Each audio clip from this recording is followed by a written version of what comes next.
Om Ajnanatimirandhasya Jnananjanishalaakaya Chakshurunmilitam Yena Tasmai Shri Gurave Namaha. Nama Om Vishnupadaya Krishna Presthaya Bhutale Srimate Bhaktivedanta Swaminiti Namine. Namaste Saraswate Deve Gauravani Pracharine Nirvishesha Shunyavadi Paschatya Deshatarine. Jaya Shri Krishna Chaitanya Prabhu Nityananda Shri Advaita Gadadhara Srivasadi Gaura Bhakta Vrinda. Hare Krishna Krishna Krishna Hare Hare Hare Rama Rama Rama Hare Hare. Om Namo Bhagavate Vasudevaya. Narayanam Namaskritya Naram Chaiva Narottamam Devim Saraswatim Vyasam Tato Jayam Udirayet. In this session we will be discussing from two verses, verses 21 and 22 of the 17th chapter of the first canto of Srimad Bhagavatam. The 21st verse is as follows. Suta Vacha Evam Dharme Pravadati Sa Samrat Dvijasattamaha Samahitena Manasa Vikheda Paryachashtatam. The meaning of this verse is, Suta Goswami said, O best among the Brahmanas, the Emperor Parikshit, thus hearing the personality of religion speak, was fully satisfied, and without mistake or regret, he gave his reply. Suta Goswami is addressing the Brahmanas, the sages of Naimisharanya, assembled in that holy place for hearing about Krishna from Suta Goswami. So Suta Goswami is narrating the events leading to Parikshit Maharaj meeting Shukadev Goswami. So when Parikshit was ruling, Kali Yuga just was beginning.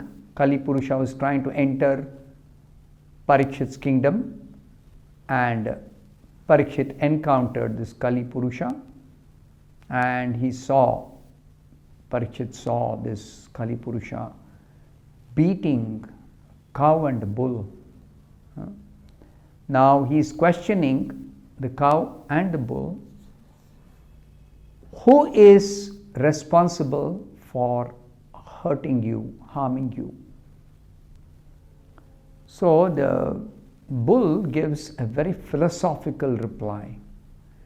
Now that reply actually helps Parikshit understand this is no ordinary bull, and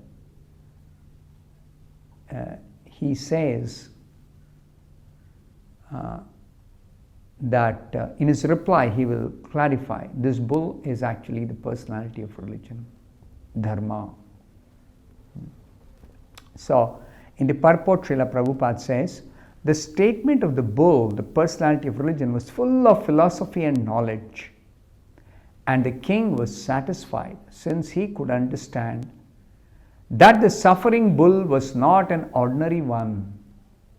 It is no ordinary bull. Unless one is perfectly conversant with the law of the Supreme Lord, one cannot speak such things touching philosophical truths. So Bhagavatam is such a scripture. It explains the philosophical truths perfectly, clearly, very nicely, and they are all connected with different events, incidents, historical incidents. Therefore, the Bhagavata Purana, historical incidents. And these incidents are necessarily connected with the Supreme Personality of Godhead, Krishna, and the pure devotees of Krishna. So therefore, Bhagavata in relationship with Bhagavan, the devotee is called Bhagavata. This scripture is called Bhagavata in relationship with Krishna, Bhagavan. Therefore, it is explained here that dharma is completely conversant with the law of the Supreme Lord. And therefore, dharma is speaking the philosophical truths in reply to Parikshit Maharaj. And what about Parikshit Maharaj? The emperor, that is King Parikshit, being also on an equal level of sagacity. Sagacity means wisdom. He is also a wise king. He is trained. He is knowledgeable. He is a devotee. So he replied to the point without doubts or mistakes.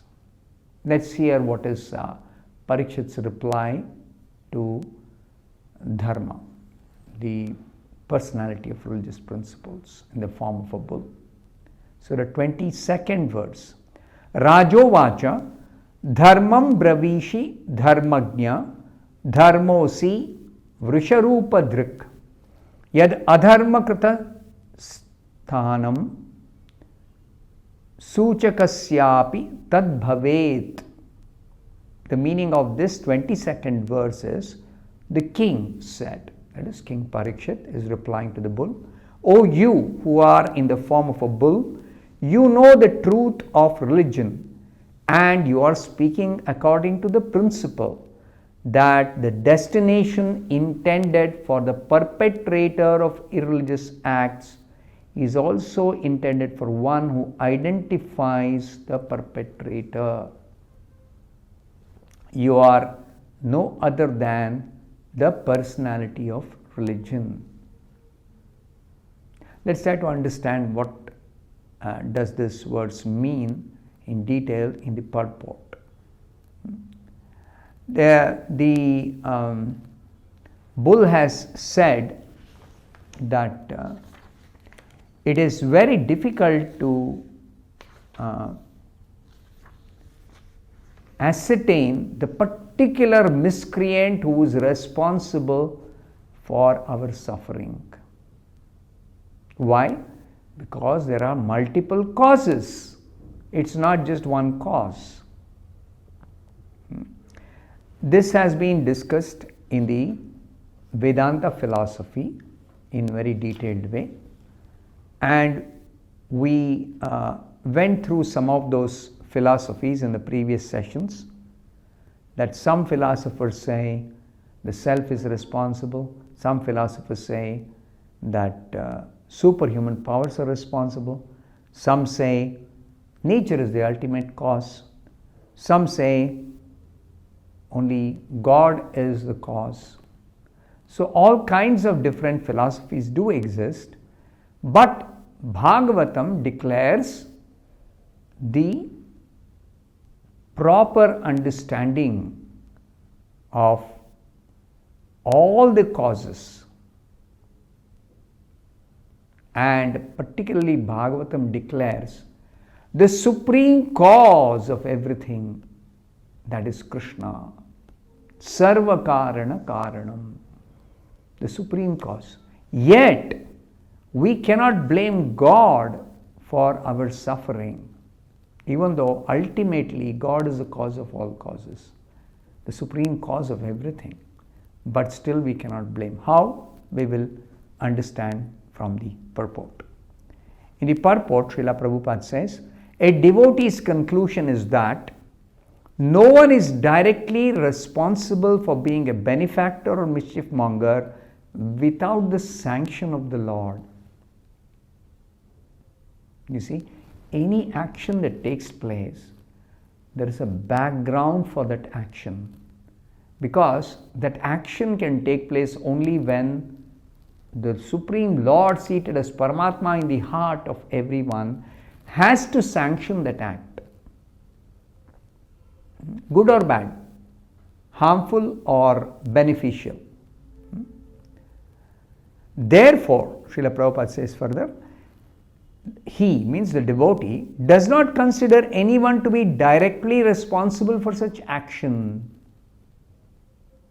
So nobody is directly responsible, because there are a chain of causes and effects.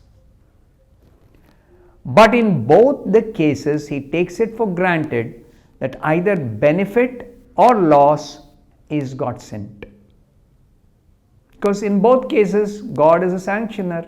Krishna is Paramatma in the heart of the performer of the action, is sanctioning that action. So therefore the devotee understands whether the result of the action is beneficial for me or it is not beneficial, it's harmful or it's a loss. Both are God sent. And thus, it is His grace, God's grace.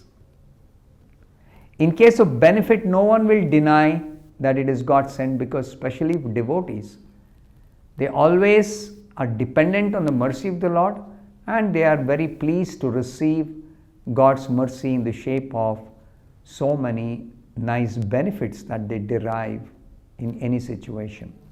But in case of loss or reverses, one becomes doubtful about how the Lord could be so unkind to His devotee as to put him in great difficulty. So how to understand, especially how can a devotee understand that if I am suffering due to somebody's mistreatment, ill treatment, just like the bull was directly being beaten by Kali Purusha. So how can Kali Purusha beat a devotee? How? Because unless God sanctions Kali Purusha's intention or desire to beat, Kali Purusha cannot do any harm independently. So then why would God sanction a devotee being beaten by a miscreant? So Prabhupada gives an example.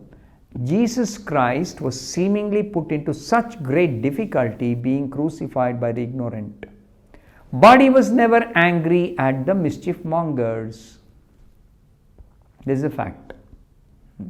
Pure devotees, acharyas, and great saintly persons, they know that in any difficult circumstances, they never blame the person who is the immediate cause of the problem. That is the way of accepting a thing, either favorable or unfavorable. Thus, for a devotee, the identifier is equally a sinner like the mischief monger. That means, if I am being harmed by another person, I am equally responsible for getting the suffering as much as the person who is inflicting the suffering also is responsible, has to take the reaction for that sin. And I deserve to get that reaction or that harm, that hurt. So by God's grace, the devotee tolerates all reverses. There's a verse in the Bhagavatam, in a later canto, the 10th canto, Tattenu kampam susamikshamano bhunjana evatma kritam vipakam. A devotee tolerates all difficulties or dangers or any harm by thinking that due to my own past sinful activities in the past, my own past sinful activities, I deserve to suffer much more. But by Krishna's grace, I am getting a very small token of punishment. So let me just suffer. Let me not forget Krishna, even in the midst of difficulty or danger. And let me never forget Krishna, even if I am going through some happiness or going through some